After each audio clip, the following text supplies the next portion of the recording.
Très heureuse de vous recevoir encore en ce dimanche, mesdames et messieurs, pour la rétrospective de la semaine. Aujourd'hui, je reçois le président de notre structure, en tout cas le président de l'UNPC provincial de la ville de Kinshasa, Jean-Marie Kassamba. Et avec lui, nous allons décortiquer le temps fort de l'actualité. Très heureuse de vous recevoir, monsieur Jean-Marie Kassamba. Merci pour être venu. Nous débutons cette semaine par des nouvelles tristes. Nous avons perdu des hommes et des femmes des médias.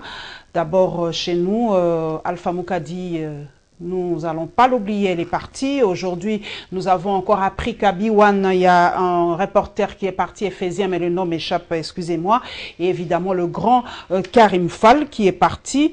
Alors, d'abord, en tant que président de l'UNPC provincial, Jean-Marie Kassamba, que faites-vous pratiquement quand un journaliste meurt? Parce que des fois, c'est vraiment dur quand un journaliste s'en va. C'est d'autant plus dur pour moi parce que cette année, j'ai enterré presque 5 de mes journalistes de Kinshasa. Rappelez-vous, la directrice de Africa TV, c'était l'année dernière, elle est partie. Ensuite, quelques journalistes au niveau de Kinshasa ici, et les 2 derniers, c'est que vous venez de donner Alpha Moukadi d'abord, et puis Ephésien qui est mort hier. Doublement avec mon collègue et ami, frère Jean Karim, que nous avons eu à admirer lorsque j'ai intégré cette maison RFI dans les années 80, début années 90. Lui, il y était depuis 1984. Nous les copions. Jean Karim, à l'époque, Céline André Mirado, Francis Patindé, oui. Anne-Marie Capomatio et les autres. Hier, quand j'ai parlé avec Jean Karim Fall, il y a 2 jours à peine, parce qu'il avait accompagné le président Macron au Mali. Et au retour du Mali, il devait l'accompagner cette fois-ci en Sicile. C'est là où s'est tenue la réunion du G7. G7 qui s'est terminée ce samedi. Et donc, moi, je voulais, parce que je passerai par Paris, savoir si on peut se voir dans les cadres de l'UNPC toujours, parce que je suis toujours vice-président là-bas de la presse panafricaine avec Lumakula Kemayo et tout ça. Alors, il m'a dit, je ne serai pas à Paris parce qu'il va accompagner le président Macron. Et hier, j'étais dans mon bureau lorsque Jérôme Sekana m'appelle pour me dire, Jean Karim vient de partir. J'ai dit, mais partir où? J'appelle Cécile, qui est la directrice des RFI, qui me confirme, et j'étais vraiment bouleversé parce que Jean Karim n'avait que 59 ans. Ensuite, c'était un grand monsieur. Voilà. Donc, qu'est-ce que nous faisons? Nous pleurons d'abord. Ensuite, nous cherchons des solutions pour pallier aux insuffisances, notamment des prises en charge. Vous savez qu'à Kinshasa, ici, parmi notre programme, nous avons pensé qu'il faut une mutuelle des journalistes. De santé. Mutuelle de santé. Mutuelle de santé. Parce que, comme il y a beaucoup de précarité dans le milieu, il faut quand même que quand un journaliste tombe malade, qu'on puisse les soigner dans les bonnes conditions. C'est très difficile parce que moi, je suis patron de presse. Certains patrons de presse réservent peu de coûts à la prise en charge des journalistes. Et puis, certains journalistes aiment aussi la liberté. Et donc, c'est un peu plus difficile pour nous d'imposer. Mais c'est un long combat que nous sommes en train de faire pour que cette mutuelle se mette en place le plus rapidement possible. J'ai eu la chance, moi, de formaliser avec l'hôpital du Cinquantenaire pour mes employés, pour qu'ils puissent aller se soigner là-bas lorsqu'il y a un problème. J'ai formalisé il y a quelques jours, mais j'aimerais que ça soit quelque chose de beaucoup plus global pour que même... Pour tous les journalistes faisant partie de l'UNPC. Absolument, au niveau de Kinshasa. C'est une petite quantité de $20, $25 par mois. C'est ce que nous consommons pour la bière, où on fait des petites réceptions et tout ça. Mais ça garantit une consultation de base, des soins, parce que la plupart de nos confrères qui meurent, c'est par manque des moyens et surtout des contrôles. Les gens découvrent qu'ils sont malades lorsque ça atteint déjà des proportions inquiétantes. Et ça nécessite parfois des interventions plus lourdes. C'est trop tard. René de Cocorico, que nous avons enterré il y a quelques mois, il souffrait un peu de diabète, mais s'il était suivi depuis longtemps, Il n'aurait pas de problème. Il a été hospitalisé à Nangali un peu trop tard, mais bon, c'est un peu comme ça. Mais qu'est-ce que nous faisons? C'est ce plaidoyer que nous faisons assez héroïquement pour que les gens prennent conscience que ce sont des êtres humains, ils ont des familles. Eux-mêmes, ce sont des gens appelés à souffrir. Un jour, il faut qu'ils puissent se prendre en charge et puis qu'il y ait des interventions quand même. Nous espérons vraiment que cette mutuelle-là, en tout cas, sera opérationnelle d'ici là, parce que vraiment perdre chaque année des confrères et des consoeurs, ça fait très très mal au cœur. Nous allons prendre le tout premier condensé. C'est lié à la situation au Kasaï, Kasaï central, au Kasaï ou au Grand Kasaï. Nous allons prendre la conférence de presse de Deli Sesanga. Il a tenu par rapport à cette situation Kasaï. Il est député de Louosi, non. Louisa, voilà, merci Jean-Marie. De Louisa, voilà, de là, et la réaction de la CAGE par rapport à la décision du PGR, donc du procureur général de la République, sur l'enquête par rapport au Kasaï.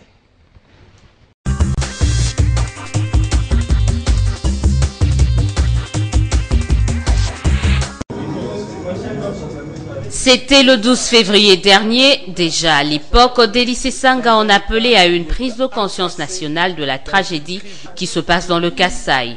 Ce jour, face à la persistance de la sécurité, l'élu de Louisa revient à la charge, le tout au fond d'une dénonciation et pointe du doigt l'actuel pouvoir en place. L'homme aura des mots durs pour décrire ce que vit au quotidien la population kassaïenne. On incendie, on massacre, on tue les populations innocentes ainsi que les agents de l'État à qui l'État qu'ils servent n'offre plus de protection. Visiblement bien informé par la base de son parti en vol dans ce coin de la République, ce député national va donner le bilan chiffré de la situation dans le Kasaï. Les informations reçues de nos différentes structures de base de l'envol dans les fédérations locales de l'espace kassaïen nous renseignent de manière non exhaustive sur plus de 3298 cas de décès enregistrés depuis janvier 2017. Il meurt en moyenne une personne par heure au Kasaï. À l'issue de cette conférence, une personne sera morte quelque part au Kasaï. Pour Sesanga, depuis la dernière mission dans le Kasaï avec le vice-premier ministre, ministre de l'Intérieur, très peu de progrès ont été réalisés.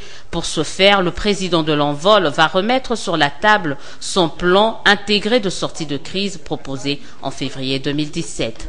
Nous recommandons aux Nations Unies d'adapter le format de la présence militaire de la MONUSCO au Kasaï et au besoin d'assortir ce format d'une force spéciale plus renforcée avec un mandat clair pour sécuriser davantage les populations civiles conformément à son mandat tel qu'il ressort de la résolution 2348 du Conseil de sécurité des Nations Unies. Dans l'entretemps, Deli Sesanga plaide pour la mise en place d'un fonds de solidarité pour le Kasaï. Il aura pour entre autres mission de canaliser les contributions, mais aussi récolter et diffuser l'information sur ce qui se passe réellement dans cette partie de la République. Compte tenu de l'ampleur des crimes commis dans l'espace Kasaï, éventuellement des soupçons qui pèsent sur plusieurs plus hauts responsables, notamment le député Clément Kankou, il est impérieux que ce soit une enquête internationale indépendante qui puisse faire ce travail. C'est celle-ci qui peut avoir beaucoup de moyens logistiques, financiers, mais aussi en termes humains, ainsi que l'expertise voulue afin de décortiquer toutes les informations, les témoignages et déboucher sur des conclusions rassurantes. Nous sommes conscients des limites auxquelles ils font face généralement au quotidien dans leur mission de recherche, d'enquête, mais aussi de dire le droit. Il y a des limites d'ordre politique, c'est-à-dire les influences politiques qui sont permanentes.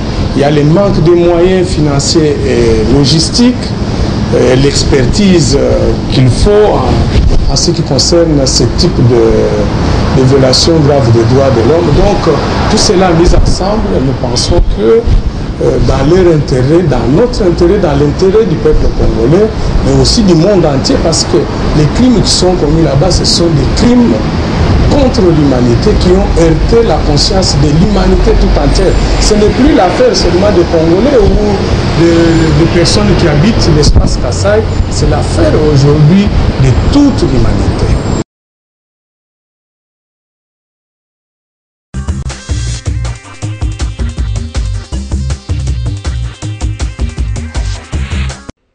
Jean-Marie Kassamba, vous avez suivi les chiffres assez alarmants en tout cas proposés par Délice Sanga, 3288 cas de décès déjà, et par heure, il y a un mort par heure. Donc c'est quand même assez alarmant. Il a simplement dit qu'en tout cas l'État a presque démissionné parce qu'on massacre, on incendie, on viole, et même les agents de l'État, Jean-Marie Kassamba. Comment, pour vous aussi, l'État a démissionné ou l'État est incapable d'assurer la sécurité des Kassaïens ou des Congolais habitant au Kassai? Écoutez, Paulette Montou, je réponds à cette question avec beaucoup de gravité, à double titre. D'abord parce que je suis ressortissant et notabilité du Kassai, et en plus je suis Congolais. Je n'aime pas les larmes des crocodiles.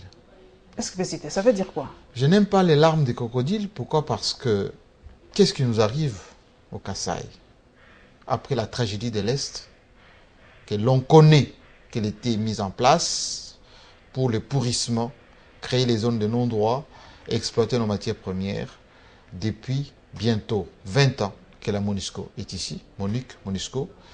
On n'a pas résolu le problème, on n'a pas sécurisé la population, bien au contraire, on a créé encore plus d'exploitation et plus de morts. Presque 7 millions de personnes sont mortes. On a déplacé, comme la situation, ou plutôt les résultats escomptés n'a pas eu lieu à l'Est, on a déplacé cela vers les Kassai, parce que chez nous, il y a les diamants en surface. Donc on a découvert le diamant là où se trouve Kamona Sampo? Il y a les diamants, franchement. Absolument. Donc c'est pour ça qu'aujourd'hui, non, parce qu'aujourd'hui on veut évacuer cette population qui est dans les forêts et tout ça pour exploiter tout simplement les diamants. Je vais donner les dessous des cartes de cette affaire de Kamona Sampo. C'est tout simplement la déstabilisation de la RDC via une zone, l'espace Kassai, qui était politiquement hostile au pouvoir, c'est-à-dire 80% des opposants au pouvoir successif, Mobutu, Kabila, père et fils, sont des Kassaïens. Ça, c'est de 1. De 2, c'est une zone qui n'a jamais été développée. Et troisièmement, c'est une zone proche de Kinshasa. L'Est, c'est trop loin. Si vous déstabilisez Kananga, Chikapa, Bujimaï, c'est à 1 heure de Kinshasa. Kinshasa, c'est pas loin non plus. Absolument. Et donc, si vous contrôlez ces zones, vous avez accès à Kimberlite, aux diamants, des joailleries qui coûtent très cher, à Chikapa, à Bujimaï, dans toutes ces zones, et vous créez en même temps l'hostilité au pouvoir. Quand je parle des larmes des crocodiles, je pense à quoi? Je pense à nos propres compatriotes, notamment les élus. Je trouve indécent qu'on avance des chiffres. Mais ce sont eux, les élus, qui sont les premiers qui sont cités dans la collusion dans cette affaire. Mais Délice Sanga était descendu avec le ministre de l'Intérieur. Oui, Kassai. Clément Kankou aussi était dans la délégation. Était dans la délégation. Oui. Donc ils sont complices. J'ai dit que parmi les gens qui sont soupçonnés des collusions avec ses compatriotes qui n'ont pas la culture de coupeurs de tête, depuis 1960, on n'a jamais vu ça. Qui a amené cette culture de massacre? Pourquoi faire? Et donc, je vous dis... Il y a bien eu à l'époque l'État indépendant de Bakwanga, donc il y a eu aussi des massacres. Il ne faut pas nous dire que les Kassaïens sont... À l'époque, je peux vous expliquer que ce qu'il y a eu entre les Kassai occidentales et les Kassai nouvellement créés de Kalonji avec le Bakwanga, c'était tout simplement... Avec les Balubakas à l'époque. Non, il y avait les Luluwa et les Baluba. Moi, je suis le produit de cela. Ma mère est de Chikapa, mon père est de Kassai oriental.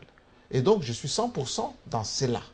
Et je peux vous raconter cette situation par cœur. Les Belges, ils ont créé la sécession katangaise et ils ont mis les Baluba en conflit parce qu'ils ont dit Chikapa s'est déjà développé à Kananga, il faut chasser les Luba, qu'ils aillent chez eux. Comme ils n'ont pas de territoire, ça va créer une guerre civile et en fonction de cela, votre indépendance que vous avez reçue n'aurait pas d'avenir. Jean-Marie Kassamba, Jean-Marie Kassamba, pour nous dire que la base de cette guerre ou de ces soulèvements, de ces tueries, ce ne sont que les minerais comme à l'Est. Mais c'est tout simplement essentiellement de l'exploitation, de la déstabilisation du Congo. Pourquoi il y a des ramifications en Angola aujourd'hui? Parce qu'on veut qu'il y ait une porte d'entrée via l'Angola pour que la déstabilisation vienne de là, comme on avait créé à l'époque la déstabilisation via le Rwanda et l'Ouganda, pour mieux accéder à la RDC et évacuer les matières premières. C'est aussi simple que ça. Vous avez dit que Et malheureusement, les élus que nous avons... Les élus ont échoué, mais vous êtes notable. Alors, à part les élus, Jean-Marie Kassamba, que font les autres, comme vous, par exemple? Alors, que faites-vous pratiquement pour pallier à cette situation? Mais d'abord, moi, je suis de la presse et je suis le premier à dénoncer ceci depuis longtemps. Pour mes 50 ans, je suis allé chez moi, à Kabé-Kambanga, exactement. J'ai rencontré les jeunes gens. Qu'est-ce qu'ils nous disent, les jeunes gens? Nous avons besoin du développement. Nous avons besoin des emplois. L'Amiba a été fermée. Il n'y a pas d'exploitation agricole, notamment à Kananga, à Chikapa. C'est pour ça que vous voyez les Wewa ici. Moi-même ici, j'ai fait un document de dénonciation de cela. J'ai diffusé ça. J'ai alerté les leaders du Kasaï. C'est bien beau, les chiffres des données comme ça. Je leur ai dit, messieurs, depuis 1960, nous, Kassaïens, nous avons été aux commandes. Je peux vous citer 5 premiers ministres du Kasaï. Vous avez le tout premier ministre, il est de l'espace Kasaï. Il s'appelle... Non, d'abord, Lumumba lui-même. Ah oui, il est Moutete là, donc du Kasaï. Du Kasaï. Okay. Général Moulamba, du Kasaï. Mabi Moulumba, du Kasaï. Pinga Kassenda. Pinga Kassenda, du Kasaï. Tshisekedi Moulumba, 3 fois premier ministre du Kasaï. Et que j'en passe, c'est des meilleurs. Les délices et Sanga et Akaj, tout ça, ils viennent à peine d'arriver dans le secteur. Qu'est-ce que vous avez fait de chez vous? Mata Tampogno, 4 ans, Premier ministre. Il a transformé. Mais c'est l'argent du pays, il faut pas... Oui, il faut pas j'ai dit, mais à l'époque aussi, il y avait l'argent du pays. À l'époque de Moulamba, de Tshisekedi, de tous ces gens, il y avait l'argent du pays aussi. Matata négligeait les autres provinces pour développer que le Maniema. On lui reproche ça aussi, Jean-Marie Kassamba. Mais commencez d'abord. Lui, il a fait chez lui. Combien Boboliko a fait chez lui, Boboliko? Et je vais vous en citer d'autres provinces. Vous allez dans le Bandundu, combien de premiers ministres il y a eu dans le Bandundu, les Singaoudou donc, Tchibala, regardez bien le Kasaï, commencez par le Kasaï. Mais c'est une mauvaise politique, Jean-Marie Kassamba. Je n'ai pas dit que les premiers ministres doivent commencer par chez eux, mais ne serait-ce qu'avoir un toit chez vous, un toit. Il y a beaucoup qui pavoisent dans Kinshasa ici, qui n'ont même pas un toit chez eux. Vous avez écouté cet extrait sonore, Jean-Marie Kassamba, c'est vraiment vrai ou c'est pas un montage par rapport à Clément? On ne veut pas aujourd'hui le prendre comme un fusible qui doit sauter pour protéger les autres, Jean-Marie Kassamba. Moi, je pense que d'abord c'est un son qui existe depuis plus de 4 mois. C'est un son que tout le monde connaît, que la plupart des élus ont. La fameuse réunion tenue à Kananga, avant même la mort du chef Komwina Nsapou. Eh bien, il y avait tout le monde, les élus, les notabilités, etc. Demandez à Maître Kamukuni, il va vous en parler en détail. Non, je ne pense pas qu'il y a de faux dans tout ça. Ce qui est faux, c'est qu'on veut attribuer à l'État congolais, aux forces de sécurité, la mort des 2 experts, ce qui n'est pas vrai. D'ailleurs, les États-Unis ont écrit officiellement à la RDC pour dire, maintenant nous avons la conviction que ce n'est pas la RDC, ou plutôt les forces publiques, qui sont complices dans la mort de ces gens. Moi, j'ai écouté toutes les bandes, y compris l'humiliation des policiers, les exécutions de membres de la CENI, des notabilités de chez nous, etc. Ce sont nos jeunes instrumentalisés. Par qui? Par les députés? Instrumentalisés par des mains noires. Qui viennent de Kinshasa? Nsapou a, bien évidemment, même de plus que Kinshasa. D'ailleurs, d'Angola? Ça vient de l'Angola, ça vient de la Belgique, ça vient des États-Unis, ça vient de gens qui sont en train de boutiquer des solutions de déstabilisation pour pouvoir exploiter. Tout simplement, détruire votre pays pour exploiter cela? Absolument. Malheureusement, la session katangaise, c'était avec les Congolais. Ce qui se passe à l'Est, combien de nos compatriotes ont été avec l'M23, etc. Et donc, ce sont toujours des Congolais. Nous allons rester dans ce même... Oui, nous allons rester dans le même dossier pour gagner le temps. Nous allons parler de l'audience de Kamwina Sampou, du successeur de Kamwina Sampou chez le ministre de l'Intérieur et la réplique de la majorité présidentielle par rapport au rejet de l'enquête de Kinshasa par un organisme international.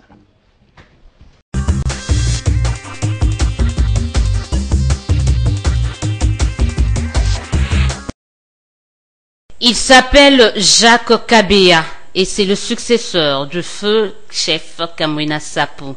En séjour dans la capitale, il a eu des entretiens avec le patron de l'Intérieur. La résolution de la crise sécuritaire dans le Kasaï a occupé la quasi-totalité des échanges entre les deux personnes. Désigné depuis le 15 avril dernier par la famille régnante comme successeur de son défunt frère, Jacques Kabea aura des mots durs à l'endroit de tous ceux qui continuent d'exploiter le nom de ce dernier à des fins inavouées. Ce sont des bandits, a-t-il dit au sortir de l'audience avec Emmanuel Ramazani Chadari. Jacques Kabea a ainsi lancé un appel au calme et à la paix à la population du Grand Kasaï. Depuis que je suis chef, je n'avais pas encore rencontré le vice-premier ministre. C'était juste lui présenter aussi mes civilités, comme je l'avais fait à Kananga avec le vice-gouverneur. Vous savez, sans la paix, on ne peut pas construire notre Kasaï. On a besoin de construire le Kasaï, mes chers compatriotes. La paix, on a besoin de la paix, surtout au Kasaï. Vous êtes partout en Europe, tout ça. Arrêtez d'intoxiquer des gens. Nous avons besoin de la paix au Kasaï, surtout au Kasaï. On doit faire attention. Kamwina Sampou, c'est un nom sacré. On ne doit pas l'utiliser comme ça. Ce sont des bandits. Parce que des vrais miliciens, ils ont arrêté. Ils ont arrêté. Sur le plan administratif, le dossier sur la succession de Kamwina Sampou est en règle, a indiqué le nouveau chef de Bajila Kasanga dans le territoire de Dibaya, dans le Kasaï central. Quand Georges Kapiamba, coordonnateur de la CAGE, soutient que les enquêtes avec le gouvernement n'aboutissent jamais, la réaction de la majorité présidentielle ressemble à ceci. Ça fait mal que je l'apprenne comme ça d'un Congolais, Maître Kapiamba. Je sais qu'il anime une ONG, même si on anime une ONG, je crois qu'il faut avoir du respect pour les institutions de la République. Jusqu'à preuve de contraire, Maître Kapiamba est congolais. Je crois que lorsqu'il parle, il doit savoir qu'il est congolais, même si par moment il peut recevoir des visites de l'étranger. Je pense que nous sommes dans une situation où il faut respecter d'abord notre propre travail.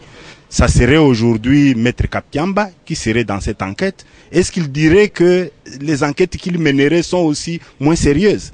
Je sais les motivations qui peuvent pousser Maître Kapiamba, comme tous les autres, des ONG, des droits de l'homme ou des ONG internationales.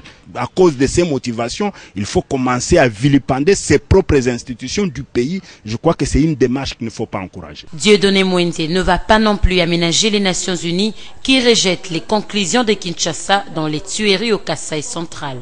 Il crie à la mauvaise foi. Les Nations Unies ne peuvent pas mener une enquête sérieuse et de manière adéquate dans les Grands Kasaï sans l'appui de la République démocratique du Congo. Donc vous comprenez que nous sommes dans une situation où nécessairement il faut que les Nations Unies comprennent que la République démocratique du Congo est un pays souverain qui a des institutions et des services appropriés pour mener des enquêtes également appropriées et que toute démarche dans le sens de vouloir connaître la vérité sur ce qui s'est passé de manière dramatique d'ailleurs dans le Grand Kasaï ne peut pas se faire sans l'appui des institutions de la République démocratique du Congo. Mais dire qu'ils peuvent mener leurs propres enquêtes sans notre appui, je pense que ça sera un rêve. Ce communicateur de l'AMP soutient sans rire que seul le gouvernement congolais dispose des éléments fiables pour une enquête minutieuse.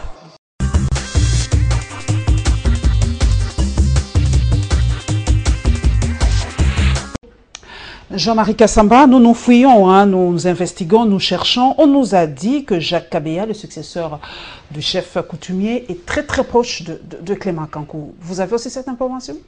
Mais ce n'est un secret pour personne. On sait que c'est le député Kankou et de la famille régnante. Le nouveau chef, c'est son proche collaborateur. Ils ont été ensemble et ils sont toujours ensemble d'ailleurs. C'est pour cela que à un moment donné, le député Kankou a été sollicité aussi pour trouver des solutions parce qu'il avait des mots justes pour parler à ces jeunes gens. Et je pense que le langage a été bien compris. La preuve, le chef remplaçant vient de le dire, le vrai Kamwena Sapou ont arrêté de vouloir se venger. Mais qui fait ça n'a rien à voir ce qui est à Mouenedi, tout ce qui perpétue ces massacres au Kasaï. Ce sont des mains noires qui avaient pour objectif de partir d'un fait divers, parce que je vous rappelle que les conflits coutumiers, c'est légion à travers la République. Le pouvoir coutumier, souvent, beaucoup de gouverneurs de province ou même au niveau du ministère de l'Intérieur, parfois nomment des chefs qui n'ont rien à voir avec la famille régnante et ça crée des petits conflits comme ça, mais ça se résout toujours soit au niveau du ministère de l'Intérieur, soit au niveau du tribunal et ça s'arrête là. Et il n'y a pas une dimension milice, une dimension guerre, une dimension tuerie. Est-il légitime, Jacques Kabea? Est-il légitime? Il est absolument légitime. Et d'ailleurs, il est de la famille, il est frère de celui qui est mort. Absolument, il est légitime et reconnu comme tel. D'ailleurs, on a déjà fait le cérémonial, on a récupéré les corps, on a enterré dans le us et coutumes au niveau de la chefferie. Aujourd'hui, en ce qui concerne le deuil, a été fait. Maintenant, il fustige ceux qui sont dans la diaspora, ceux qui sont même ici à Kinshasa. Qu'est-ce qu'ils font, ceux qui sont dans la diaspora, pour vous? Eh bien, ils attisent le feu, ils prennent ces prétextes pour aller vendre dans les ambassades, dire voilà, moi je suis ressortissant, ou plutôt notabilité des Kasaï orientales, des Moueneditou, des Miabi. Je peux aussi, chez moi, en utilisant le prétexte de Kamwena Sapou, soulever les jeunes gens qui vont brûler la CENI et susciter des zones de non-droit. Et lorsque l'armée va venir pour maintenir la sécurité et la paix, on va dire, oui, l'armée de Kabila tue et il faut des sanctions internationales. C'est ce qu'ils cherchent absolument. C'est chercher la faute pour que l'État, qui doit faire son travail de sécurisation, ne le fasse pas dans les conditions normales, comme cela se fait partout dans le monde. Regardez aux États-Unis, il suffit que quelqu'un tire seulement sur une population. On déploie l'armée, y compris avec les chars. En Belgique, on a sorti des chars. Et tout le monde condamne. J'ai écouté même des prêtres politiques ici dire que les tueries qui se trouvent au Kasaï, ce sont des revendications d'ordre social. Et pourquoi pas? Il n'y a pas un fond de vérité parce que ils vivent avec eux. Vous avez dit il n'y a pas de travail, il n'y a pas de, les jeunes sont délaissés et tout ça. C'est aussi des revendications sociales. Où est les rapports politiques entre la revendication sociale et d'aller brûler? Vente affamée d'un point d'oreille, comme on dit. Hein. Quand il a faim, il s'est dit que non, c'est faux. Non, ça c'est ce qu'on appelle l'apologie du terrorisme et des tueries et des crimes. Quelqu'un, parce que quelqu'un a faim, il n'a pas d'ôter la vie à quelqu'un d'autre. Et le fonds de solidarité pour le Kasaï, Jean-Marie Kassamba, c'est une bonne chose? Le fonds de solidarité pour le Kasaï, pour aider cette population? C'est un début de quelque chose. On a l'impression que la population est abandonnée à elle-même. Vous avez vu comment ils traversent la frontière pour aller en Angola. Ils ne sont pas très bien traités aussi en Angola. C'est déjà un début de quelque chose avec les Nimba. Moi-même, j'ai activement participé à une action de collecte de moyens, parfois même des habits, etc., qu'on a ramené là-bas par conteneur et on n'a pas attendu les élus, on ne les a même pas entendus. Moi, je suis allé à Kitambo, où on a fait les concerts, etc., où ici à Kinshasa, où il y avait des conteneurs. Je n'ai pas vu ces élus qui vont dans les ambassades, qui vont voir leurs amis, qui leur donnent des idées, amener, ne serait-ce qu'à manger pour la population, qu'ils instrumentalisent pour je ne sais pas quelle cause. Et donc, c'est pour ça que j'ai dit, je suis contre les larmes des crocodiles.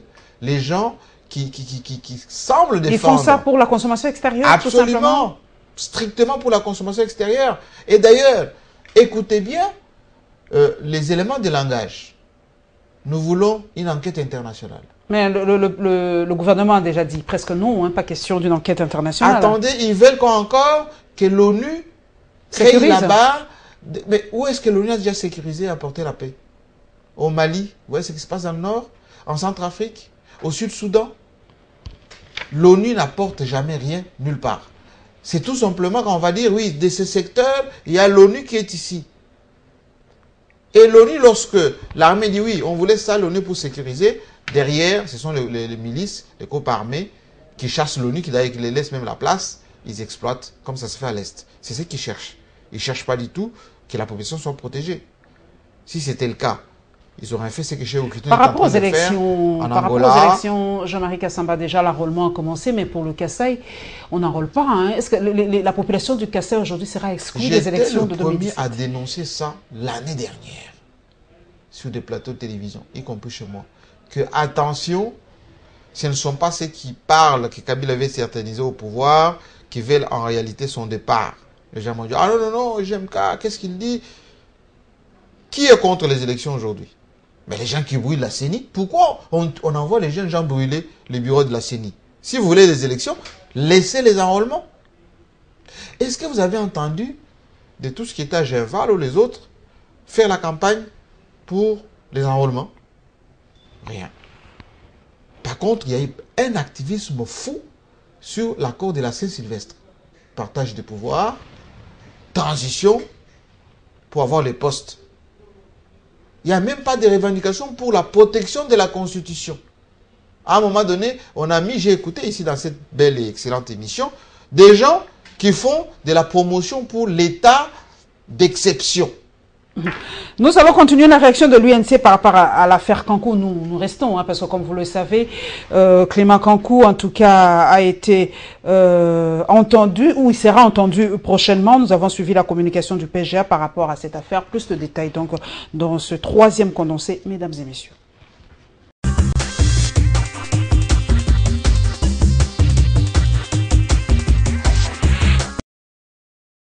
L'espace kassaïen connaît aujourd'hui des scènes de violence d'une cruauté inouïe, œuvre d'une bande, selon les modes opératoires, une bande organisée et structurée.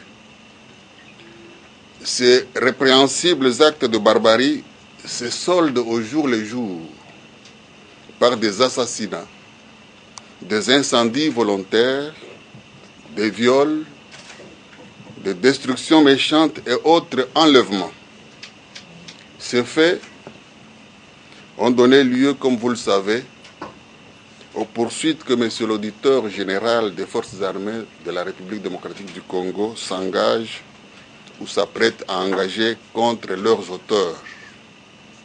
Cependant, le samedi 20 mai dernier, un journal américain, le New York Times, affirmait dans sa livraison du jour que l'experte des Nations Unies, Zaïda Catalan, assassinée au mois de mars dernier avec son collègue américain Michael Schaap, détenait un enregistrement sonore d'un député national, l'honorable Clément Kankou, en conversation téléphonique avec l'un des présumés auteurs matériels des actes déplorés dans le Kasaï.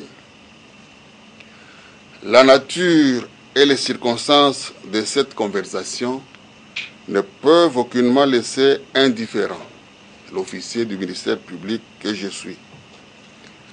Voilà pourquoi, ce lundi 22 mai 2017, j'ai été amené à ouvrir une enquête pour en savoir un peu plus.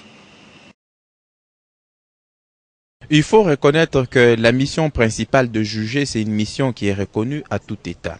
Mais la Cour internationale, qu'est-ce que je dis, la Cour pénale internationale a une mission subsidiaire. Ça veut dire, lorsque un État n'a pas le moyen nécessaire de pouvoir juger, ou lorsque on se rend compte que les jugements intervenus étaient complaisants, ou lorsque l'État n'a pas la volonté de juger, la Cour pénale internationale, lorsqu'il s'agit des crimes relevant de l'ordre public international, à savoir les crimes contre l'humanité, les crimes des génocides, les crimes des guerres et aussi les crimes d'agression. Encore que pour les crimes d'agression, la définition n'a pas encore été donnée. Mais en principe, la Cour pénale internationale, au regard de son statut, a ces compétences-là. Il va de soi que lorsqu'on se retrouve en pareille circonstance, la Cour pénale internationale peut connaître l'affaire dans la mesure où des crimes qui ont été commis au Katanga, c'est des crimes qui relèvent de l'ordre public international, notamment les crimes de guerre et les crimes contre l'humanité.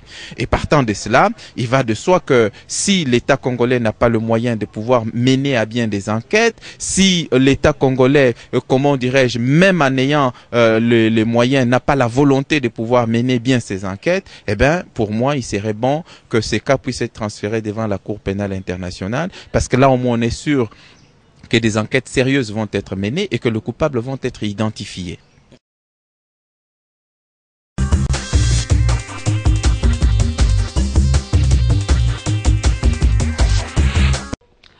Jean-Marie Kassamba, il y a une certaine opinion qui se pose la question de savoir pourquoi une telle célérité du PGR par rapport à l'affaire Clément Kankou, et pourtant nous avons eu l'affaire Panama Gate et Passport Gate. Pourquoi pour Clément Kankou une telle célérité, pour les autres pas du tout? Écoutez, mais c'est le contraire qui aurait étonné plus d'une personne. D'un côté, on dit qu'il y a des situations dramatiques. Vous avez suivi les chiffres d'Elysée Sanga. Vous avez battu en brèche, vous avez dit que c'est peut-être pas vrai. Non. Mais pour les passeports... J'ai dit, je suis de là et j'ai dit que c'est dramatique. Mais moi, pour les j'ai des rapports passeports, tous les jours. C'est l'argent des Congolais aussi qui sont... Mais laissez-moi vous donner... Je vous en prie. Des éléments pourquoi c'est plus important, ou plutôt dramatique, de bloquer les fusions de sang et de prendre avec beaucoup de responsabilités parfois des informations qui sont données sur des dossiers que les gens ne maîtrisent pas. D'un côté, il y a des gens qui meurent et on les voit. On a des vidéos, on a le sang, on a des réfugiés qui sont aujourd'hui presque 300 000 en Angola. Et de l'autre côté, Panama Papers, merci, passeport, passeport, etc. tout ça. Mais c'est pas aussi important. C'est pas aussi important. Non, c'est important, les malversations, oui. Il faut y mettre fin. Ce sont des crimes économiques, Jean-Marie Kassamba. Absolument, il faut y mettre fin et il faut aussi les analyser avec, comme qui dirait, beaucoup de pertinence. Les dossiers de passeport, de quoi il s'agit? Il s'agit d'une société qui est en train de fabriquer des passeports dans notre pays pour 5 ans. Ils sont à 1 an. Et il y a des gens qui font des analyses que dans le passeport, 180 $, il y a une partie... Mais le PGA peut ouvrir une enquête pour voir si c'est vrai ou c'est faux, Jean-Marie Kassamba. Je n'ai pas dit qu'il n'a pas le droit de le faire. Mais il a aussi le droit, par ses services, d'examiner tout ceci avec beaucoup de parcimonie, beaucoup de précision. Parce qu'il y a beaucoup de rumeurs, quelquefois, qui sont comme ça, jetées en pâture, pour seulement salir. Oh, cette fois-ci, nous avons découvert l'histoire de Clément Kankou par New York Times. Les autres, c'est aussi par les journaux, parce que nous, on ne nous fait pas confiance. Quand c'est un journaliste congolais qui brandit, qui joue, qui fait l'alerte, on ne tient pas compte. Mais aujourd'hui, vous nous dites que la Libre Belgique n'est pas sérieux ou New York Times n'est pas sérieux? Police Umutu, je suis le premier à privilégier la presse nationale. J'en suis le président ici à Kinshasa, vous l'avez rappelé. Je suis aussi l'un des membres de la presse internationale. J'ai exercé toute ma vie presque là-bas. Et je connais qui tire les ficelles en général lorsqu'il s'agit d'invectiver tel ou tel régime, notamment sur le continent africain. Et c'est pour ça que je vous dis que ne prenez pas toujours pour argent comptant ceux qui sont chez New York Times. Dans les cas d'espèces de Clément Kankou, qu'est-ce qui choque le plus? C'est les propos, c'est les enregistrements que tout le monde a, c'est les vidéos que nous avons, ce sont les témoignages des terrains, ce sont des réfugiés. Je vous ai dit tout à l'heure que chaque jour qui passe, il y a des initiatives pour soulager les gens qui sont là-bas. Dans les Panama, dans les passeports,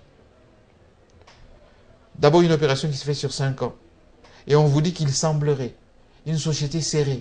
On a fait des enquêtes, on peut rompre le contrat, Jean-Marie Kassamba. Absolument, c'est pour ça que je vous dis, il appartient au procureur d'initier des enquêtes. Il n'est pas obligé de les rendre publiques, ces enquêtes, dans un premier temps.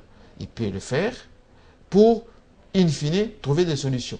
Et moi, je suis prêt que dans chaque dossier, comme je l'avais dit pour, on en parlera peut-être, l'affaire Kazembe, les assemblées provinciales, il faut qu'à chaque fois que le procureur, une fois qu'il y a un soupçon de quelque chose, qu'il y ait une enquête.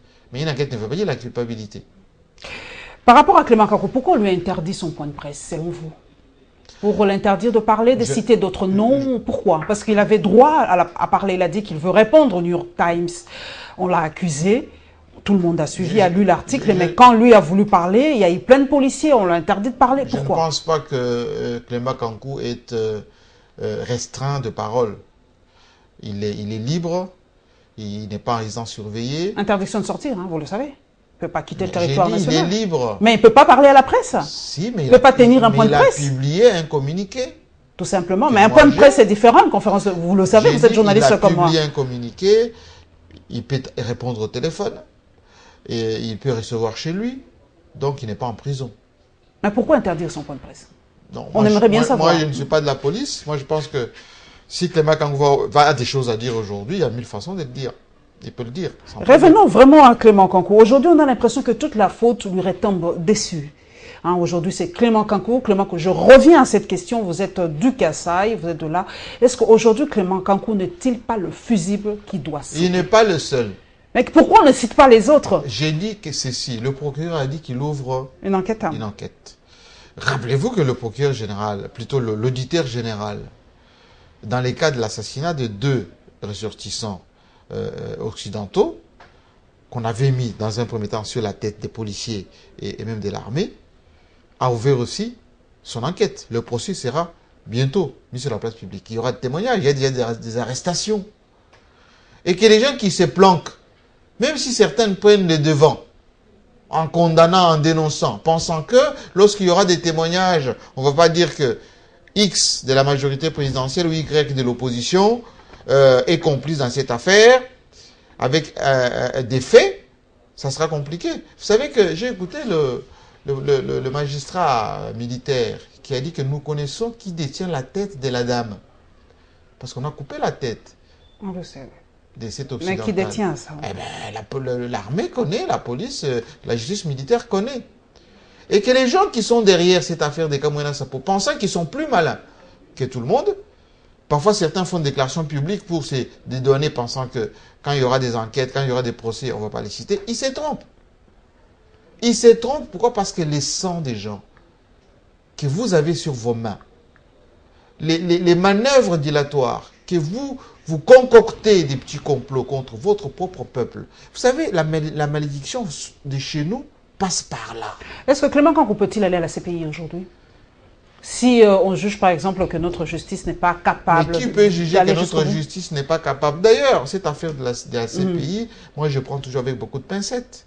Qui vous dit qu'à la CPI, la justice juste?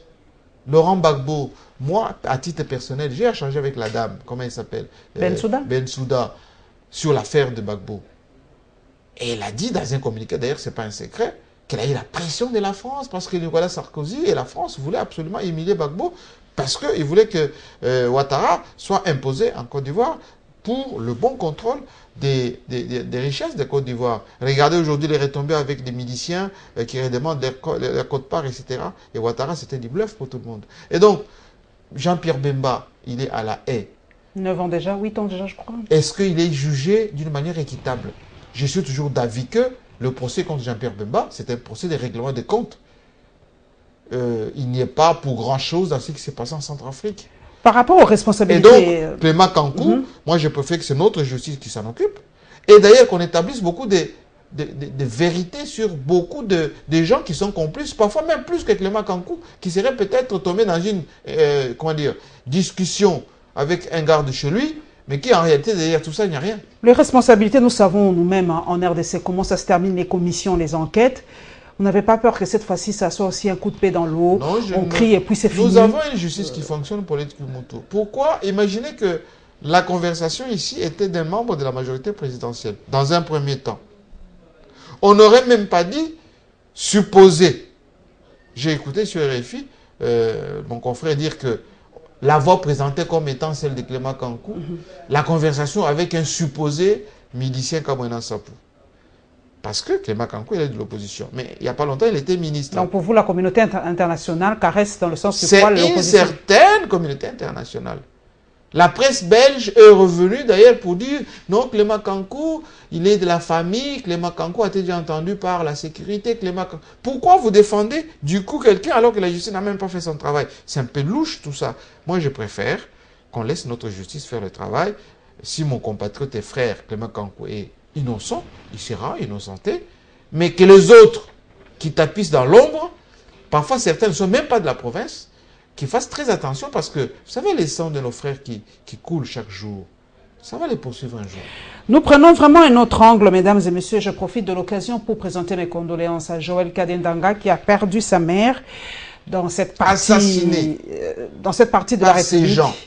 Vraiment, toutes mes condoléances. Milice Chokwe. Qu'est-ce que la milice Chokwe a à voir avec Kamwina Sapo? Vous avez des éléments que c'est la milice Chokwe? Oui. Toutes mes condoléances à mon frère Joël Kadé. Perdre une mère, je sais ce que ça fait. En tout cas, j'espère que la justice, comme l'a dit Jean-Marie Kassamba, sera vraiment très dure face à ces éléments. Nous prenons maintenant la CENI, c'est la caravane de lancement de l'enrôlement. Comme vous le savez, ça commence à Kinshasa et la sensibilisation sur l'enrôlement.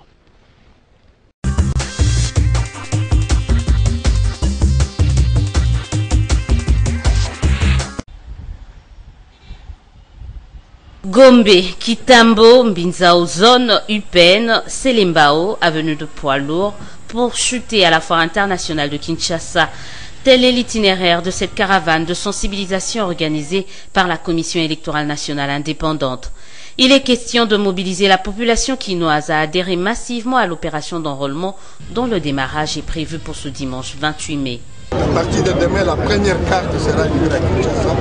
Et maintenant, nous sommes en train de faire ce que nous appelons une caravane de sensibilisation pour permettre à ce que toutes les Quinoises et tous les Quinois soient informés.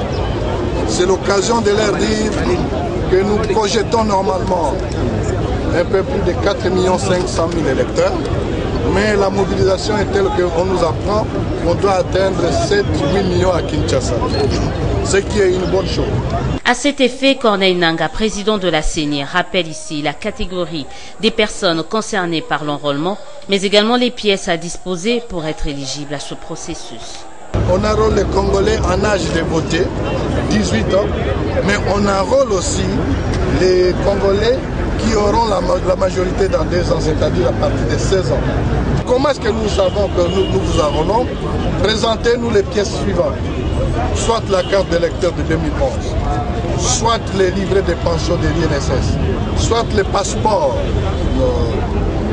valides, passeport congolais, soit le permis de conduire sécurisé, soit encore, si vous n'avez aucune de ces pièces, j'ai oublié, pour les élèves et les étudiants, ils peuvent amener la carte d'élève ou la carte d'étudiant.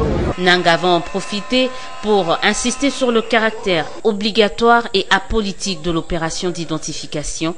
Le président de la centrale électorale va aussi lancer un appel pour la paix dans le Kasaï central et une partie de l'Omami, pour permettre la tenue de la révision du fichier électoral dans ce coin du pays. Florent Lébé réussit sa mobilisation. Ici dans la salle, les notables de la Funa, sa circonscription électorale. Chefs des quartiers, chefs des rues et responsables d'école de la Funa ont répondu présent à l'appel de ces députés nationaux. Florent Lébé lance la campagne de sensibilisation à l'enrôlement pour que ces circonscriptions électorales augmentent les sièges aux élections législatives prochaines. J'ai au cours de cette rencontre avec les notables, les responsables, toutes tendances confondues de la FUNA, parlé avec eux de l'importance d'une carte d'électeur qui est pour nous également une carte d'identité. Et demander aux écoles également, au cours des leçons de l'éducation civique, de parler également aux élèves l'importance et les parties comprenant la carte d'identité que nous appelons la carte d'électeur. Demander à tout le monde de mener campagne dans les quartiers, dans les écoles, pour que les enfants atteignant 16 ans et montés puissent s'enrôler obligatoirement. Et également aux parents et ceux qui ont perdu leur carte d'électeur. Ici, les coordonnateurs de tous les chefs de quartier ont reconnu le travail abattu par Florent Lébé. Il invite tout le monde à se lancer dans la sensibilisation des Quinois à l'enrôlement. C'est pas facile. Mais depuis que vous êtes en bâtiment, mais il y a eu un attaquant, mais il y a deux ans, on va tolérer du public, on va organiser le département de Obélier et du Cameroun, on va la félicitation et puis on va la founa. Ce qui fout naturellement, c'est que cette députés, la baisse exemple. Mais l'homme, ils sont au salon, les midi, comme on a 20 députés, c'est monté. L'engouement, il y en avait autour du message de ce député national qui souhaite voir tous les Quinois soutenir et s'impliquer dans les processus d'enrôlement des électeurs qui va bientôt débuter à Kinshasa.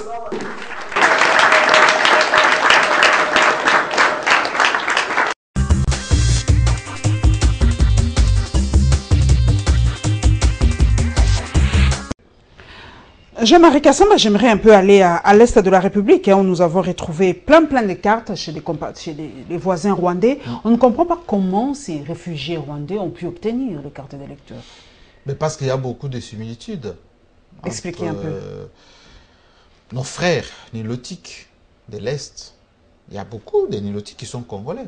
Vous n'allez pas les refuser l'appartenance à notre... Moi, quand j'ai appris l'histoire de notre pays, la population du Congo, c'est des Zaïre, c'est les Bantous, les Non, Pygmées, mais ce sont des réfugiés rwandais. C'est bien explicite. D'accord. Réfugiés rwandais. Ça, c'est la première observation. La deuxième observation, lorsqu'on avait dit qu'il faut un recensement, notre opposition avait refusé. Non, il ne faut pas lier les élections avec les recensements. Nous n'avons pas fait les recensements dans notre pays pour identifier qui est congolais et qui ne l'est pas. Quelqu'un qui est réfugié au Congo, qui vit là depuis bientôt 20 ans, qui s'est même marié avec nos compatriotes, vous allez les distinguer comment? Mais il y a des témoins, comme l'a dit la CENI par exemple, pour se faire enrôler, si tu n'as pas de carte, si tu n'as pas ceci, amène 3 témoins. Vous n'allez pas mettre 3 témoins derrière chaque individu. Mais oui, si c'est pour notre sécurité, Jean-Marie Kassamba, si c'est pour notre sécurité. C'est pour ça que je vous dis, quand vous voyez qu'on prend du temps pour faire les choses, qu'on prend le temps pour l'identification de nos compatriotes, il faut mettre le plus de sérieux possible. Parce que le maillage est plus facile. Que ce soit entre les Bas-Congo de Brazzaville et de chez nous, que ce soit entre les Bazombo d'Angola et chez nous, que ce soit entre les Babembe nouveaux de la Zambie. Il y a toujours des maillages. Donc aujourd'hui, c'est plus facile d'obtenir la carte d'électeur congolaise qu'autre chose. Mais c'est plus facile aussi, il y a des Congolais de chez nous qui ont la carte de Brazzaville. Mais là, ils vont dans des normes pour avoir une carte. Jean-Marie. On n'entre pas de ces débats, mais on connaît quand même que pour avoir les papiers en Angola ou au Rwanda, il faut quand même passer par Est-ce que vous savez combien de Congolais de chez nous ici à Kinshasa qui ont le passeport de Brazzaville ou même parfois même d'Angola? Ça, ce n'est pas un problème. Nous sommes dans la sous-région. Mais le plus important, c'est que nous sommes nous majoritaires. Même si on prend tous les Rwandais, on met chez nous, nous serons toujours majoritaires. C'est que les gens oublient. Donc, il ne faut pas avoir la peur du Rwanda. Ils sont petits. Maintenant, il faut sécuriser chez nous. Il faut organiser chez nous. Il faut qu'on ait une structuration de notre administration. Vous avez relevé un fait que moi, je dénonce souvent. Vous dites le Rwanda est petit, mais le Rwanda est organisé. Mais c'est ça que je suis en train de dire. Qu'est-ce que ça veut dire petit? Petit par rapport à quoi? C'est pour ça que j'ai dit il faut organiser. Organiser, ça veut dire privilégier l'important. Les Rwandais viennent d'échanger les textes chez eux. Dire que Kagame peut encore rester. Il a refusé, il ne va pas se présenter. De toutes les façons, il a dit. Ça, c'est les discours. Il a dit. Ça, c'est les discours. Moi, je vois les faits. Il est radis quoi, Kagame? N'écoutez pas vos histoires de démocratie qu'on vous raconte. Nous sommes petits. Nous devons nous organiser, développer notre pays, structurer. Et si possible, traverser au Congo, plutôt Congo-Kinshasa, récupérer quelques minéraux là-bas, et même les animaux qu'on va mettre dans nos parcs, pour développer notre pays. La faute à qui? Aux Congolais qui sont corruptibles. C'est pour ça que je vous dis, dommage, désolé, mais c'est la vérité. Ne soyons pas naïfs. C'est pour ça que je vous dis que les gens qui nous disent chez nous, oui, démocratie, etc., c'est de la distraction. La démocratie, c'est de la distraction? Non, la démocratie vue par les activistes droits de l'homistes. Que proposez-vous? Qu'on revienne au monopartisme, à la dictature ou quoi? Non, je propose la démocratie à l'africaine. Qu'on se pose les vraies questions. Qu'est-ce qui est plus important pour un pays africain comme le nôtre, grand comme le nôtre? La structuration. La Chine s'est structurée avec Mao. La Chine est aujourd'hui une grande puissance. Que nous passions un référendum? Vous voulez ça? Pour qu'on modifie quelques articles? Et là, pour ça, moi, je n'ai pas peur, je l'ai toujours dit, nous passerons par les référendums dans ces pays parce que même la constitution que nous avons ici, elle est obsolète. De 2006, des belligérants qui faisaient la guerre. Là-dedans, vous allez retrouver des choses qui n'ont rien à voir avec ce que nous vivons aujourd'hui. Il faut que le peuple se prononce sur un certain nombre de dysfonctionnements sur lesquels il y a des moratoires, des marchés, tout ça. Je ne vais pas revenir là-dessus. Mais le plus important, c'est quoi? politique Mobutu. Vous m'avez posé une vraie question aujourd'hui. Qu'est-ce que nous faisons, nous, pour soutenir notre État? Il faut qu'on privilégie les élections rapides.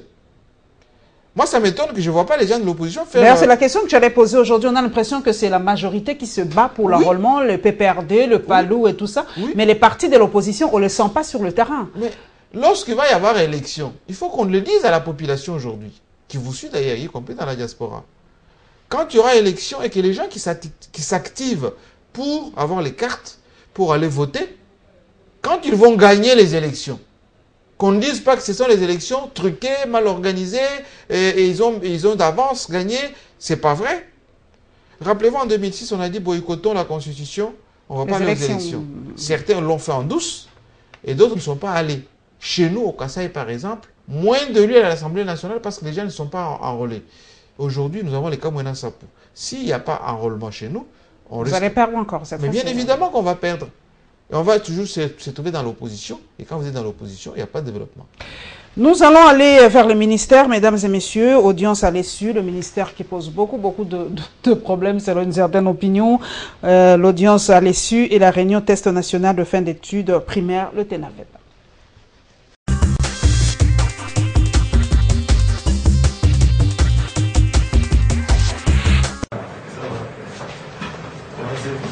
L'Institut supérieur de commerce et l'Université de Liège vers la concrétisation d'un partenariat en gestion des ressources humaines et de renforcement des capacités des doctorants pour leurs recherches. Les questions liées à la faisabilité de ce partenariat a fait l'objet de cet échange entre Steve Mbikaï et la délégation belge conduite par le DG de l'UIC Kinshasa. Nous sommes en partenariat depuis quelques années avec l'Université de Liège. Et il va de soi que quand vous avez des partenaires qui viennent vous voir, qui viennent de loin, que vous puissiez entrer en contact avec votre autorité de tutelle. Parce que c'est elle qui a la définition de tous les concepts liés à ce que vous voulez faire. Et c'est elle qui peut vous donner sa vision et les orientations que nous devons intégrer dans les projets que nous sommes en train d'élaborer pour sa réussite. Annie Cornet, professeure de l'Université de Liège, se dit satisfaite de la disponibilité du ministère pour accompagner ce partenariat. Le ministre a monté beaucoup d'attention aux sujets qui étaient les nôtres, qui sont comment rendre les entreprises plus efficaces en ayant une meilleure gestion du personnel et comment, en gros, donner de l'importance aux hommes et aux femmes qui travaillent dans une organisation. L'idée était vraiment d'améliorer la formation des étudiants. La question de la gestion des entreprises avec des gens venant des différentes nations et cultures était également au menu des échanges. Il s'est agi d'une réunion d'évaluation des préparatifs du test national de fin d'études primaires. Un échange entre le ministre provincial à l'intérim de l'éducation avec les responsables du secteur éducatif au niveau de la ville de Kinshasa sur la teneur de l'arrêté du gouverneur de la ville datant du 31 mars dernier portant fixation des frais de participation aux épreuves certificatives. S'agissant du TENAFEP, le taux est à 10 000 francs et le ministre provincial de l'Éducation appelle au respect strict des dispositions prises par l'autorité urbaine quant à ceux.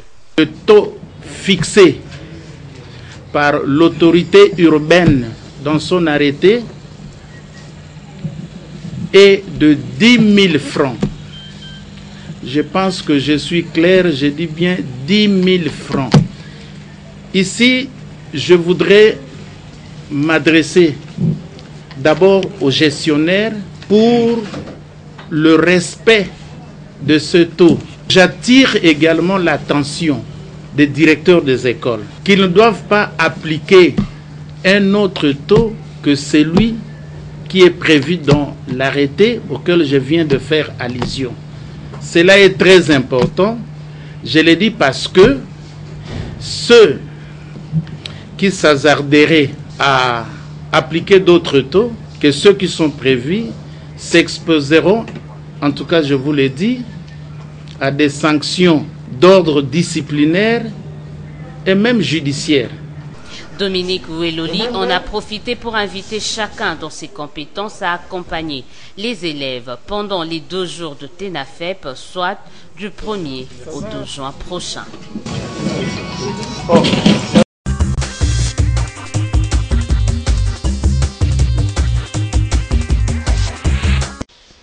Jean-Marie Kassamba, vous êtes professeur à l'ISIPA, à l'ENA, vous donnez des conférences à l'UPC, mais il y a cette problématique-là qui ressort, ça facile avec le ministre Delessu. Beaucoup de professeurs se lèvent et disent que nous, un non-professeur ne peut pas diriger ce ministère. Vous partagez aussi cet avis parce que vraiment, il y a des tensions en l'air. Hein, moi, je ne suis pas d'avis.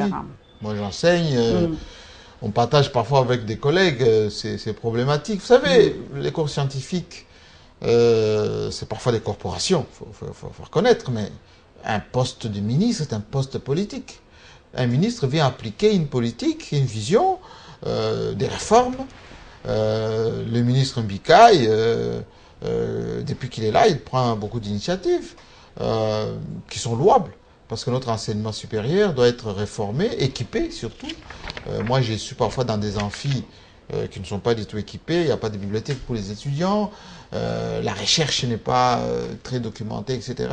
Mais depuis qu'il est là, il a cette idée d'une bibliothèque universelle, en fait, avec la carte qui permet à l'étudiant de se connecter au réseau mondial. Et il y a des facilités de voyage, de formation pour nous, enseignants. Et il y a aussi ce qu'on appelle le système LMD, licence, maîtrise et doctorat. Tout ceci, ça fait partie des initiatives, certaines qui datent, d'autres qui doivent venir. Moi, ce que je conseille à mes collègues ou même à d'autres responsables d'instituts supérieurs, c'est que focalisons-nous sur les réformes qui apportent de l'amélioration dans l'enseignement. Il ne faut pas qu'on soit corporatiste. Vous savez, on a eu beaucoup de ministres professeurs d'université. Mais qu'est-ce qu'ils ont apporté? Parfois même des conflits, parfois même du tribalisme dans les nominations. Certaines mises en place qui ont été mises pendant un certain temps. Voilà, c'était quand on change de ministre, ils changent tous les directeurs généraux des instituts supérieurs, parfois même des recteurs des universités, faisant partie soit de son obédience universitaire, soit de sa province, soit de son parti politique. Steve Mbikaï sort de l'opposition, mais il fait un travail pour l'État. Je pense qu'il faut lui laisser peut-être une marge de manœuvre. Pour travailler. Et puis il a un peu une culture de discussion, de concertation. Un peu anglophone. Hein, oui, anglophone. Très pragmatique. Absolument. Il a visité quasiment en si peu de temps tous les instituts supérieurs. Il a, on va dire, des initiatives de partenariat public-privé à la manière de ce qui s'est passé à l'IEC. Moi, j'ai fait une émission là-bas avec le nouveau directeur. Je trouve que les réformes apportées à l'IEC, ça doit être intensifié dans d'autres instituts supérieurs. Vous savez, je donne cours de communication institutionnelle à l'ENA depuis, c'est la 3e promotion maintenant. Nous formons la crème de notre future administration. Et la plupart des jeunes gens qui sortent de l'ENA, ils sont tous affectés et donnent des vraies prestations. Si on applique, on va dire, la méritocratie partout dans nos universités, qu'on arrête avec ces affaires de points sexuellement transmissibles, c'est ce qu'on appelle les makondou, là, vous savez, les arrangements entre professeurs et étudiants moyennant des prébendes pour avoir des notes, eh bien, on va avoir une jeunesse bien formée. Moi, dans mes cours, eh bien, demandez à mes étudiants, toutes les promotions, ils vous diront, c'est difficile d'avoir un point. Mais il y a une autre problématique, Jean-Marie Kama, c'est l'anglais. Est-ce que, comme au Rwanda, moi je prends le Rwanda comme exemple souvent, parce que des fois quand je regarde, je me dis, ben, comment ce petit pays, entre guillemets, avance. Doit-on adopter aussi l'anglais comme langue de travail? C'est obligatoire. Moi, je suis d'avis que dans les réformes qu'on doit apporter à notre université, à notre système d'enseignement, même primaire, secondaire, il faut qu'il y ait l'apprentissage des langues étrangères. Surtout l'anglais dès le primaire? Absolument, absolument. Moi, mes propres enfants apprennent l'anglais dès la maternelle. Aujourd'hui, mes enfants parlent anglais plus que leur papa. Donc, c'est pour dire que il y a dans le chef de nos dirigeants, quelquefois, une certaine nonchalance dans les réformes. Le Rwanda était un pays francophone. CPGL. Kagame, il vient de l'Ouganda, il a amené la culture anglophone et il a imposé. Aujourd'hui, en termes d'enseignement, en termes d'organisation, le Rwanda, c'est un petit pays certes, mais un pays qui s'organise dans son système d'enseignement, dans son système professionnel, pour entrer dans ce qu'on appelle le périmètre international. La mondialisation, c'est l'anglais, c'est le chinois, qui sont des langues de travail pour demain. Et donc, qui sont des langues de travail pour aujourd'hui d'ailleurs. Et moi, je ne comprends pas. On est toujours dans notre système de 4 langues nationales, et puis le français et le belge nous ont laissé d'ailleurs le mauvais français, c'est même pas le bon, comme langue administrative, etc. Et ça abrutit nos jeunes gens. Conclusion, regardez les niveaux que les enfants même aujourd'hui. Sur les réseaux sociaux, c'est catastrophique. On voit des fautes impardonnables sur les réseaux sociaux. Mais il y a mes étudiants, des licences, des maîtrises. Quand je leur donne des travaux pratiques pour exposer, mais c'est catastrophique, c'est grave. Quand vous regardez les notes, ou plutôt les TP, ou même les interrogations, dans quelle langue les enfants écrivent, parfois qui sont finalistes, des gradués, c'est grave. Tout ceci pourquoi? Parce que on a permis, dans les années 80, 90, on a cassé les systèmes d'enseignement, on a privilégié les diplômes qu'on distribuait aux enfants, il y avait des enfants de membres de partis politiques qu'on bombardait avec des bourses qu'ils ne savaient même pas terminer. Et aujourd'hui, on a une jeunesse complètement sacrifiée avec ce qu'on appelait la démocratie des années 90. Et donc, il y a eu des fermetures des universités, fermetures des supérieures comme l'UBTP et tout ça. Ça a créé une génération, excusez-moi du terme, des abrutis. Et aujourd'hui, on a une jeunesse qu'on doit tout refaire. Et c'est un challenge terrible. La mise en place de l'ENA, c'est une prouesse extraordinaire du gouvernement. Ça doit se généraliser à travers la République. Des instituts de méritocratie où on y accède par concours, etc. Nous allons terminer par ce dernier condensé, mesdames et messieurs, le dépôt de la plainte. Nous revenons un peu en politique. Le dépôt de la plainte contre le chef de l'État et la réélection de la majorité présidentielle et évidemment le verdict de la Cour constitutionnelle par rapport à l'affaire du gouverneur du Haut-Katanga.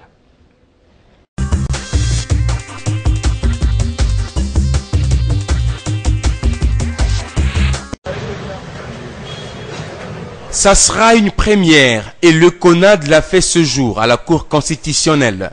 Le parti cher à Moïse Monidela a par l'entremise de ses avocats porté plainte contre le chef de l'État pour haute trahison. Maître Christian Coy explique. Nous avons porté la plainte aujourd'hui contre M. Kabila et consorts et qui doivent répondre de leurs actes devant la justice. La plainte, c'est pour tout simplement dénoncer les actes de haute trahison, les actes de crimes contre l'humanité qui sont du reste imprescriptibles. Et nous devons poser des actes concrets. Raison pour laquelle le CONAD a estimé par l'initiative de son président Moïse Monidela, il dit de poser des actes valables, notamment la plainte que nous venons de déposer devant la Cour constitutionnelle, parce que le procureur pour la Cour constitutionnelle, le procureur général pour la Cour constitutionnelle, c'est lui qui est habilité de pouvoir poursuivre le président de la République et tous ceux qui sont dans cette association. À la majorité présidentielle, cette démarche ressemble à une mauvaise aventure du reste des mauvais goûts. Dieudonné Mwenze parle d'une distraction. Non, c'est une aventure de mauvais goût, c'est même macabre de constater que de politiques congolais veulent distraire l'opinion pour rien. Je vous dis, nous sommes devant des défis majeurs, des défis sécuritaires, des défis socio-économiques et même des défis de la bonne gouvernance électorale et de la régularisation du processus électoral. Je crois qu'il faut qu'on s'attaque à ce qui est important au lieu de distraire l'opinion. Cette infraction-là de détournement des objectifs de l'armée ne se trouve pas dans la Constitution. Je crois que c'est de la pure distraction. Nous sommes à des moments où nombreux ont peur des élections, je l'ai toujours dit. La requête est sur la table du président de la Haute Cour qui pour la première fois devra statuer sur une requête contre le chef de l'État en fonction.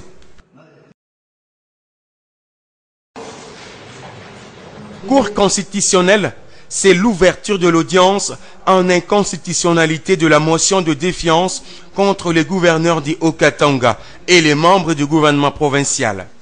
Après débat et délibération, au terme d'une confrontation entre les deux partis, le président de la Haute Cour tranche. La Cour constitutionnelle siégeant en matière de contrôle de constitutionnalité. Après avoir entendu Madame le procureur général en son avis, reçoit les conclusions de la défenderesse, mais les rejette, mais plutôt rejette le fin de non-recevoir soulevé. Se déclare compétente, reçoit la requête et la dit fondée.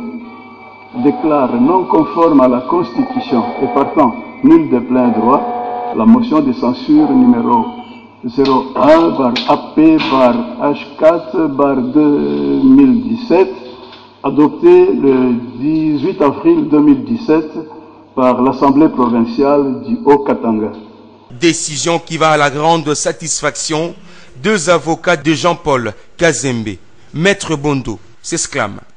La Cour a assis son arrêt sur le premier moyen de M. Kazembe, à savoir la violation des articles 19 et 161 et 61.5 de la Constitution, c'est-à-dire la garantie des droits de la défense. Mais comme il s'agit d'un arrêt de la Haute Cour, en vertu de l'article 168 de la Constitution, dès l'instant où l'arrêt est prononcé par la Haute Cour, le gouverneur Kazembe reprend ses attributs en tant que gouverneur. Cet arrêt est important parce que le peuple du Haut-Katanga, aujourd'hui, est tiré et soulagé de la ramazani chadérisation criminelle de cette province. Quant à la partie défenderesse, c'est le silence total. Aucune contestation n'a été enregistrée après ce verdict de la Haute Cour.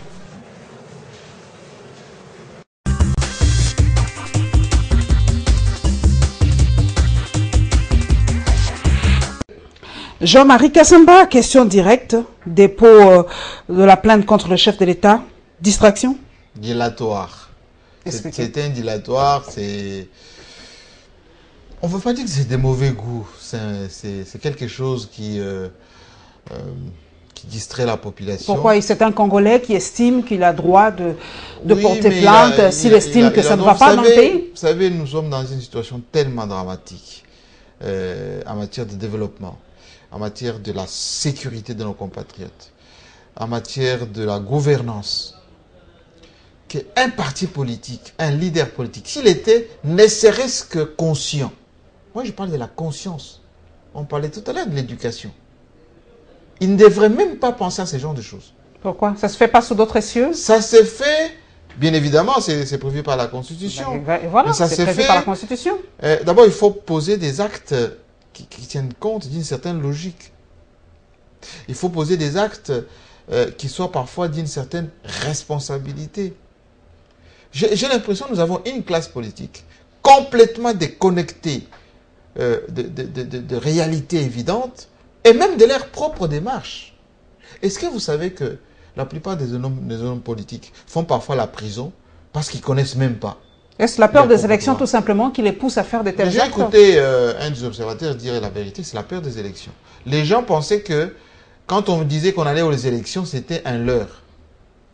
C'est pour ça que certains ont même multiplié les manœuvres dilatoires, cherchant à aller faire la révolution. 19 décembre, il faut empêcher qu'il y ait ceci. Mais la dynamique est tellement enclenchée, qu'il le veuille ou non, là on est en train d'enrôler Kinshasa, il reste peut-être les Kasaï, on va aller aux élections. De la base au sommet. Et ceux qui sont dans ces dilatoires, ils n'auront que leurs yeux pour pleurer. Parce qu'en ce moment-là, la légitimité, elle sortira des urnes. Est-ce que la Haute Cour peut trancher cette affaire? C'est pas assez sensible quand on met en cause le chef de l'État. Est-ce que la Haute Cour aura ce courage de trancher? La Haute Cour. Parce qu'on l'a vu avec le cas du gouverneur Kazembe, oui, il a été reconduit dans ses droits, il est à nouveau gouverneur. Mais on se pose la question, quel est le rôle aujourd'hui des députés provinciaux? Attendez, être député provincial ne veut pas dire que vous allez aussi agir sans respecter la procédure. Mais ils ont respecté la procédure, il y a eu motion de défiance, il a été démis de ses fonctions et il est allé se plaindre à la Cour constitutionnelle. Et la manière dont on a nommé le nouveau et la manière dont lui-même a été convoqué, etc. La Cour est là pour lire le texte. Si Kazembe est fautif, il faut qu'il soit condamné. Il y a déjà eu un gouverneur qui a été remplacé. Rappelez-vous ce qui s'était passé au Sud Kivu. Maintenant, qu'est-ce qui va se passer au Katanga? Vous êtes journaliste. Mais il est revenu. Maintenant, on va chasser celui qui est là. Et les députés provinciaux. Quel sera l'esprit? Parce que ils vont, cette fois-là, avant d'agir, il ne va pas leur mettre un peu la pression, il va pas... Ils feront leur travail en bonne et due forme, ils feront leur travail de contrôle. Vous savez ce que moi j'ai toujours dénoncé, c'est quoi? C'est la collision entre l'Assemblée provinciale, les assemblées provinciales et les gouverneurs. Il y a eu beaucoup de collisions entre Moïse Katumbi et Baba, au Katanga. Aujourd'hui, Moïse n'est plus là, donc nous on parle de Kazembe aujourd'hui. Oui, mais on parle aussi de la même situation à Kinshasa. Il y a des collisions entre André Kimbuta et le président. Alors, pour vous, dans les prochaines élections, on doit bannir les assemblées provinciales? Non, il faut qu'il y ait une séparation du pouvoir entre le gouverneur qui fait l'exécutif et le président de l'Assemblée qui, lui, provincial, fait le contrôle, les législatifs, qui regarde et qui peut sanctionner. On doit élire le gouverneur par le suffrage direct? Que la population élise le gouverneur? Moi, je suis d'avis. Qu'on ne passe plus par les assemblées provinciales. Oui, je suis d'avis qu'il soit élu et pour qu'il y ait un peu plus de responsabilité et qu'il ait des comptes à rendre plutôt à la population, car ces grands électeurs, qui très souvent d'ailleurs sont soudoyés, ils vendent même leur voix pour élire le gouverneur. Et une fois que le gouverneur est là, comme c'est lui qui paye, c'est lui qui a l'argent, eh ben, ils sont assujettis un peu à ses dires et à ses faire, et c'est pour cela que très souvent ils ne sont pas efficaces. Voilà, mesdames et messieurs, merci à Jean-Marie Kassamba, président de l'UNPC Ville-Province de Kinshasa, d'être passé à la barre. Merci à vous tous, mes followers sur les réseaux sociaux. Merci à toute l'équipe technique et une fois de plus, en tout cas, toutes mes condoléances à Joël Kade Ndanga, éditeur d'Impact News qui a perdu sa mère. En tout cas, nous serons ensemble cette semaine et bon début de semaine, mesdames et messieurs, à tous les journalistes et amis membres de l'association Presse pour le Progrès. Nous nous retrouverons avec le même plaisir, sinon pas plus, le dimanche prochain. Inch'Allah.